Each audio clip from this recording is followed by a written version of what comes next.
Did you see the recent video? Somebody asked, how did I change the angle? I don't know even how I did it either.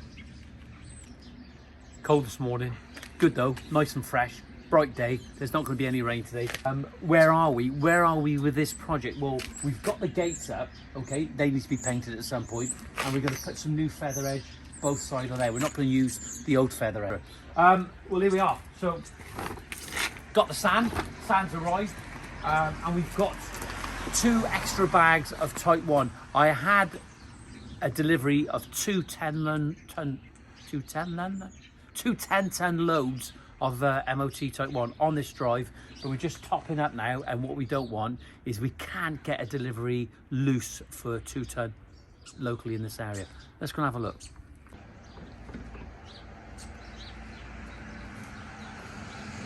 Nikki hasn't arrived yet, but we've got to have a bit of a tidy up in this area because we're going to be mixing up this morning, but we're going to be mixing up a screed mix, okay? And we're going to use a screed mix because the screed mix has compressive strength, if you know what that is. If you know what that is.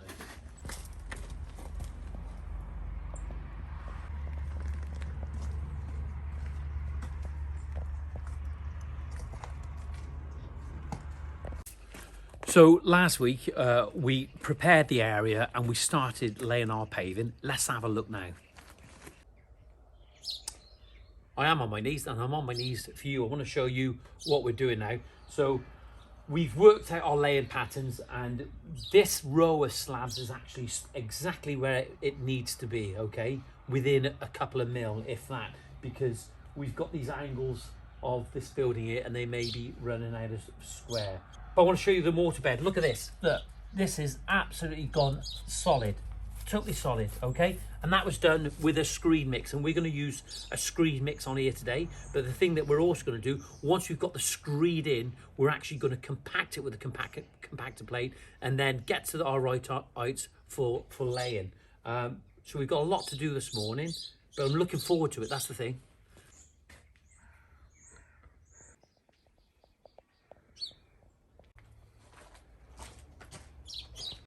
Okay, so this area of paving is going to join into that area of paving. That area of paving is a different slab. We're going to be using the porcelain plank. But the things that we have to consider when we're laying the paving is the manholes or the drains where the downpipes come in. We've got one there. We discovered one there that we didn't see. We didn't realise it was there. We thought it was in the ground. And we have another one here. And then we have these pipes. We also had another pipe on this side, but that's gone now. That's obsolete. That's finished. But these are the things that we have to consider. The other thing, of course, is that with a picture frame, we're going to leave like a 50mm gap. And what that means in this respect for this downpipe, we'll be able to cut, hopefully, a nice little square out of this porcelain picture frame. And that will make it nice and neat for this area.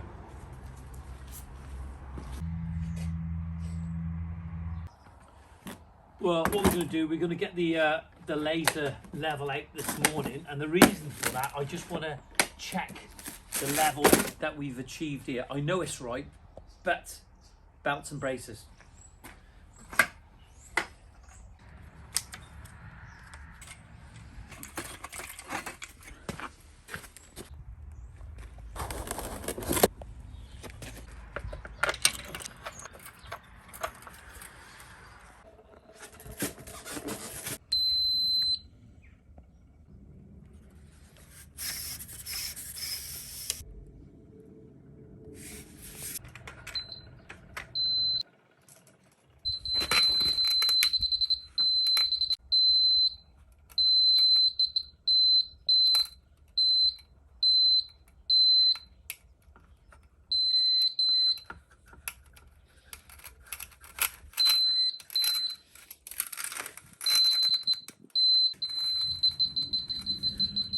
So you can see the receiver, there's a little arrow underneath the line indicating that it needs to go up just a touch.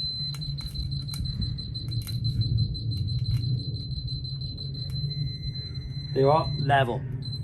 When you hear that continuous beat like that, you know that it's level.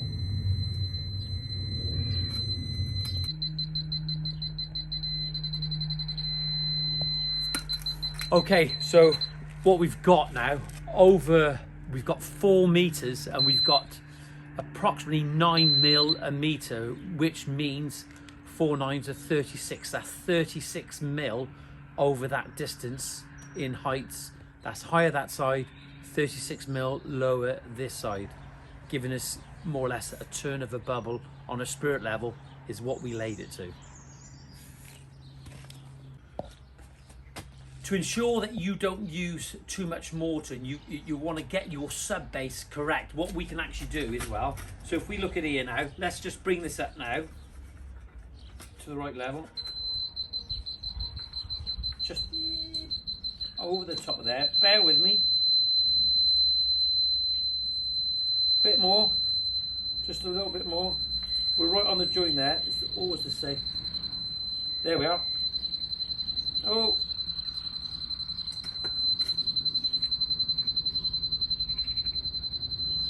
there we go. Just tighten that up. Nicky's arrived. So what we've got here, this is the sub base height. There we are, long toe. Now what we can do, we can transfer that across, we can have a look, and we can do that in several places to ensure that we're using the right amount of sub base, because sub base is cheaper than using your mortar. Let's have a look over here. So from that point to that point, we are 20 mil low, so we need a little bit on here, so we're gonna have to adjust all this sub base in this area. I've got to come out, so if I go like that now, I can see the line. there you are. So that's 20. So you can use this not just for your our sub base, yeah, but also we can use it for is our dig. Yeah. All right. So say for example, once we've got a measurement for our dig, yeah, below the damp course, whether it's 200 mil, 300 mil, we can take a level off there. All right. Yeah. And then we can transfer it across, and yeah, absolutely, and just see exactly. So because what we got to try and remember is that our substrate is our dig. Yeah. That needs to be the same course. Exactly. It should replicate the finished level, yeah, the wearing course. So there we are. Right. So there's our. So turn that off now. On this one? Yeah. Put that over to one level. So if you look at that, that's 50 mil, isn't it? Yeah. Yeah, that's 50 mil. So some of our sub base has to come off here then. Yeah, because you said we drag it down round to me. So if that's 65 mil. So we're approximately working on 10 mil to a meter. So from that point over there on the corner of the building, it is approximately 5 meters. So we've got 50 millimeters lower on this point. That's our finished level here, okay? And what we're allowing 50 mil for our mortar bed. So that there is our finished level of our sub base. So some of this sub base can actually be raked off and re-whacked. We've got to have a fall on there, but you've got to reflect the levels in your sub base as what you're doing with your top. You want your sub base to be nice and flat, but with the fall on reflecting the finished level. How many times have I said that? Yeah, because they're saying that they're not performing, but you can't have it, can you? Yeah. Going around later, isn't it? Well, we're not going to use the mixer anyway, so.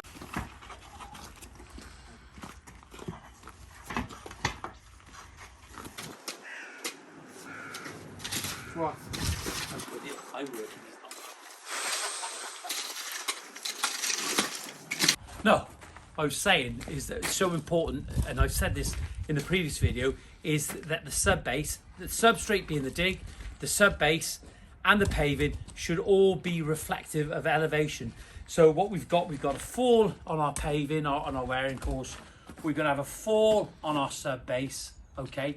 We've assured that now, but we've used the rotary laser level, and now we're going to make sure that this is fully compacted, so that when we're putting our mortar on and we're trying to tap our paving down, that we're not hitting large pieces of stone.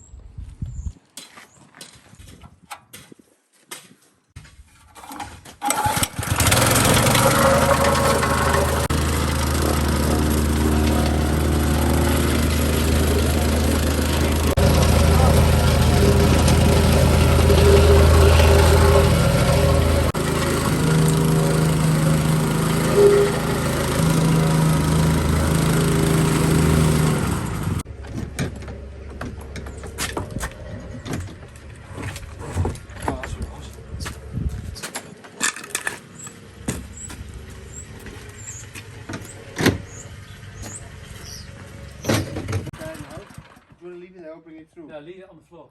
Right. Yeah, leave it on the I'll show you now. Break What it up we'll as we do, get to it. yeah, no, I'll do it with the machine. So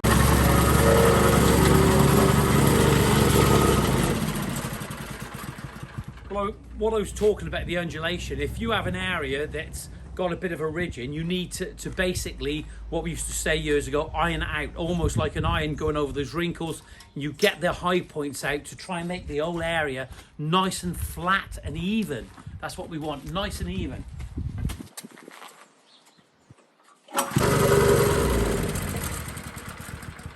I think that's enough of compacting now. But for me personally, when I think of compaction, is that I just feel as if you can never compact enough. You really need to give your sub base a real severe compaction.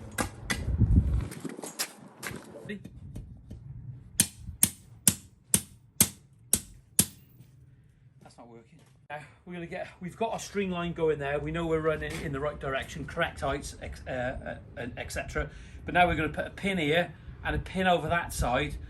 We're gonna not lay the initial first slab towards there because we've got a lot of things to work around, okay?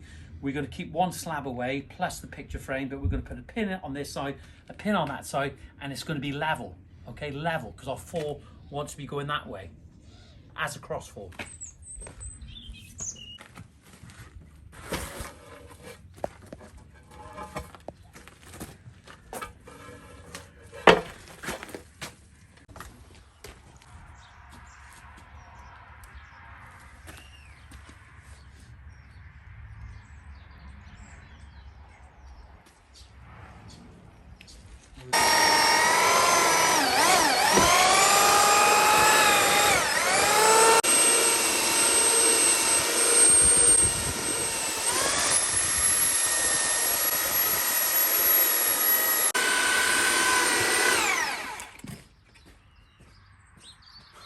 I know you're going. Look, we're mixing some priming slurry up now. The priming slurry goes on the back of the slab. It acts as a bridge bond between the slab and the mortar bed. Now, I don't mean to sound sarcastic, but we've done this so many times. I think this is the part of the videos that absolutely drives me insane. But apparently, what it is, not everybody's seen the 1600 videos I've done on it before. So, but they are there. If you want to watch the video all the way through, you'll be able to see it. Nicky was going to do this now, but I just needed to do some talking.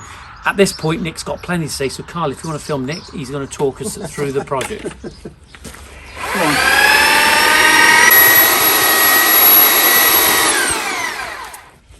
So, somebody's going to say on the video, and I'm sure they are, and maybe they won't now because I'm going to say this, is that they're going to say, I've mixed up too much, okay? We're not going to use that and it's a waste. I can guarantee you, even if we're here to 10 o'clock tonight, we will use this up. No, seriously, we will use this because we've got a fair bit of paving to lay now today, but we will use it and it will go on the back of the slabs. And all I say is that when you're putting your slurry on, you've got to put it on like as if you're buttering a piece of bread. When you were a kid, you run in and you want a piece of bread and butter and you slap it on the butter like you did years ago. You wouldn't do now because kids are a lot more healthier now. They've got the internet and they've got all the fast foods. Not, am I correct in saying?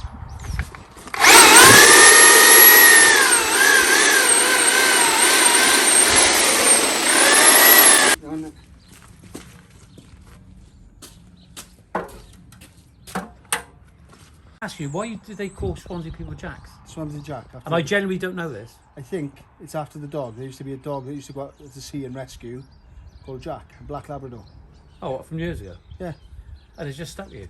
Yeah, I think so. I think that's what it is. I'll have to Google it. What do you call people from Cardiff? No, we better not answer that, so. Seems as if we're being really sarcastic this morning, but it just gets a bit frustrating because we do want to get on. Bit of dry stuff on the side there. No, I'm not trying to be sarcastic this morning or cocky or anything, but we are trying to get on. It does reflect your mood. So what we have here is a porcelain 760 by 760. I've been saying they're 800s, Nick, by 800s, and they're not. This is the Belmont range from Styled. Am I getting paid to say this? No, I'm not. Would I like to get paid to say this? Yes, I would. So Styled Paving, if you're watching now, no, anyway. So what we got, come and have a look. This is our slurry, okay? It's almost like cream cheese. That's the only way to describe it, okay?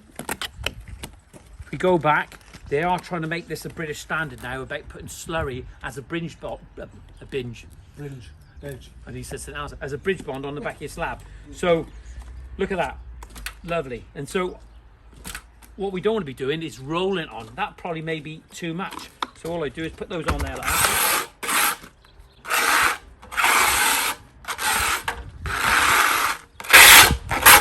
Probably just going to be just the amount. And I think some people say to me sometimes that I should slow down, and I'm working. Because what they say in the military, slow is smooth, smooth is fast. But sometimes, once you've picked up technique on how to do these things, it is quite simple. Look at that. Right to the edge. The British Standard now says, well, they're saying, I don't know if they've made it a British Standard or not, I'm not quite sure. Can you hear me because of the noise? So I don't know if there's going to be a British Standard or not. They're saying go right to the end. A lot of guys will only go within an inch so they can pick it up. And you don't get it all on your fingers and get it on your slab. But the amazing thing is, Nick, this slurry all sticks on the back of the slabs, but I've had slurry on the face of the slabs before, and it comes off. It does come off. And I think that's because of the finish that's on the porcelain. So if you look at that, so this is one I made earlier, and we'll let it rest. Where are your keys? Well, I ordered the other day some plastic bags, and they sent me these paper ones. We have covered them up, and they're nice and dry. There's nothing worse when you're working in these weather conditions and you come in the morning and all your bags are actually gone solid because they're paper. They haven't gone off, have they? No, they're right.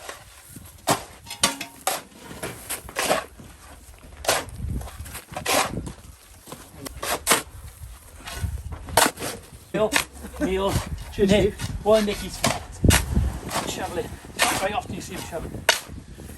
So, the point I was making is, let me come to camera.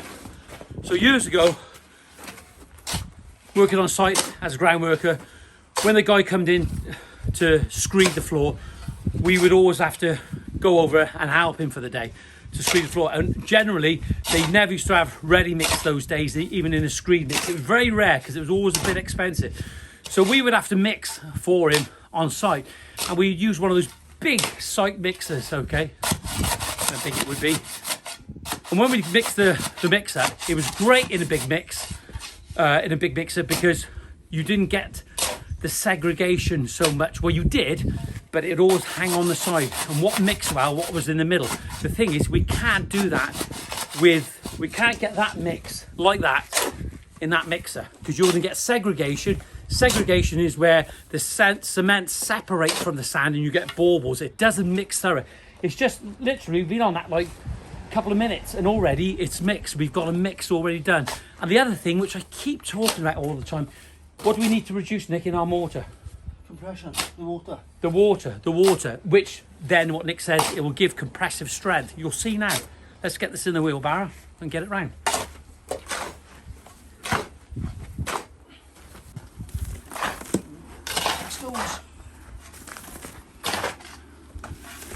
If you were to look at this, if you look now, come here, come close, you can see that when we do that, that's forming a ball, okay? It's forming a nice ball there, look. Nice, there you are, squeeze it in. And there's not just bits of cement, it's thorough. It's consistent all the way through in mix, which we've done in literally how many minutes? 3 or 4 minutes. 3 or 4 minutes that you wouldn't be able to do in a mixer. It's done. Bit of shoveling. Bit of shoveling never killed anyone, did it? No. Not yet, anyway. We're in reverse. So the depth of our mortar in this, Nick, we're going to have approximately about 50 mil. You don't. So we've got our string line up, so we know where we're going to. We're going level all the way across here. That's all set up. We're good to go. We've got our mortar now in place. This is our screed mix, okay?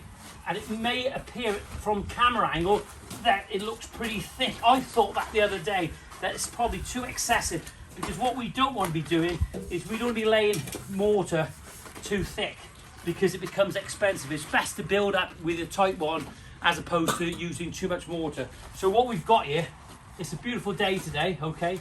We haven't got a lot of water in, but we are getting some early frost now. The mornings are getting colder, aren't they, Nick? It's just literally minus, you know, in the morning, maybe 0 at a freezing point. But look, if you look at that, because there's no water in there, there's no, what freezes?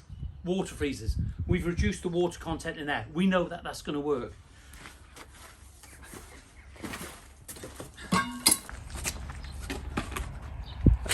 I know you're going. Look, Nick's going to show me the better way of applying slurry on the back of your slabs. Over to you, Nick. Okay.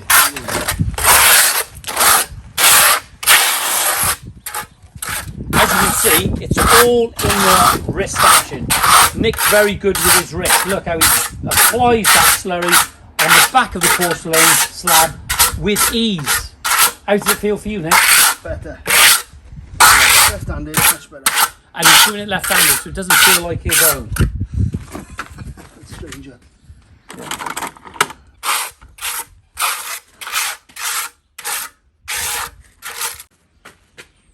Okay, so what we're going to do here, we're going to just give it a bit of a tap down like that. Okay, so we know that it's compacted all over. Okay, you will see the thickness. Granted, it's a little bit thicker on that side, but as we're coming back this side, we're not using copious amounts of mortar, but it is a little bit on there. And that's why it's important to get your sub bases correct, okay? So we're just tapping that down. That'll give it some compressive strength. And then what we'll do here, I'm not rushing.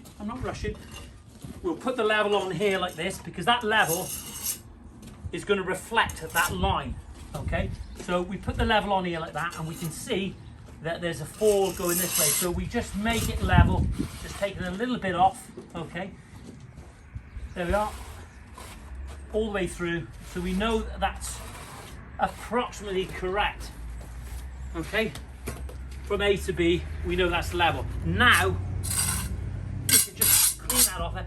Make sure when you're using a trowel that you don't go across and chip your slab, because you're going to have to pick it up, so I guarantee you the customer will pick it up at some point. Nick, I know down that side I splashed a little bit on the slab, so if we can get that slurry off there, that'd be good, if you don't mind, mate. So if we just clean away down the side of the slab, come and have a look at this, Kyle, just from this angle going through, so our viewers can actually see it. So what we've got is just clearing that away there, because what we want to do is we want that joint nice and clear, and to ensure that the grout will actually get down nice and deep, okay? That's so important. And the other thing, of course, is that when we lay our slab, I'll show you in a sec, we'll lay it nice and tight. Now what we can actually start doing, we can actually just start loosening the bed up a little bit in places, so we can put our slab on. There we go. I know that that's going to tap down. Granted, there are a few little lumps in here because of the mortar that was, the sand that was on the floor, that was left on the floor from the last time. But there we are, we're nearly there. Let's put the slab down.